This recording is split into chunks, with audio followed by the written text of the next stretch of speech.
The United States is one of the most advanced countries in the world, yet a new survey reveals a number of surprising insights about women's reproductive knowledge and concerns.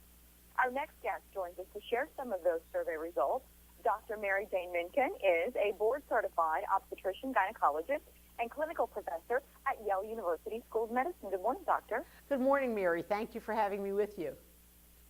It's a pleasure. This poll, what you polled 1,000 women ages 18 to 40 about fertility. What were some of the key findings? Very surprising findings to me, that of these reasonably well-educated women ages 18 to 40, that indeed the knowledge about reproductive health was very, very limited. That indeed, although about 40% of the women in the survey said they might have concerns about being able to get pregnant, only 20% of the women had actually discussed this with their reproductive health care provider, which was sort of surprising. A third of the women in the study really had no idea that certain basic health issues can have a significant impact on fertility. For example, body weight being too slim or too heavy can actually have a significant impact on ovulating. History of sexually transmitted infections, smoking, all of these things can impact that. Yet a third of the women had no idea that these were potential issues as far as getting pregnant. Also, the lack of knowledge about the effect of age on fertility was quite surprising. That indeed 40% of the women in this survey actually thought that women kept on making eggs, that we were like guys making sperm forever, that indeed that they thought we kept making them. And indeed, women are unfortunately born with all the eggs we're ever going to have, and we just unfortunately deplete them over the course of time, so our fertility diminishes. Yet 40% of the women in this study really didn't understand that. So I think there's a lot of non-knowledge out there and a lot of ignorance that we can help with. What advice do you have for women who are struggling to conceive? And it sounds like there are a number of factors that explain to that advice. Absolutely. Well, one thing that I would encourage women to do is to see their reproductive health care provider on a regular basis to get information. That indeed, if a woman is under the age of 35 and she's been trying to get pregnant now for a year or more, I would strongly encourage her to touch base with her gynecologist to start doing some testing to work on getting her pregnant.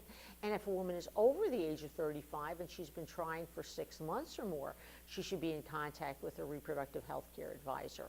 Another thing that I would strongly encourage all of our people watching is that if you are thinking about having a baby, get on some folic acid on a daily basis. That 50% of the women in this survey did not know that taking folic acid when you're trying to have a baby actually significantly reduces the risk of having a baby with a birth defect. Women didn't realize that. So again, if you're thinking about having a baby, take that folic acid. It's very helpful. So there's a lot of important information out there. And if your viewers would like to learn some more, the First Response people have sponsored a very good website, excellent website called NoSooner.com. And a lot of information on there as far as fertility, potential planning issues that can be very helpful. So again, NoSooner.com I think would be very helpful with a lot of information. Doctor, we have less than a minute.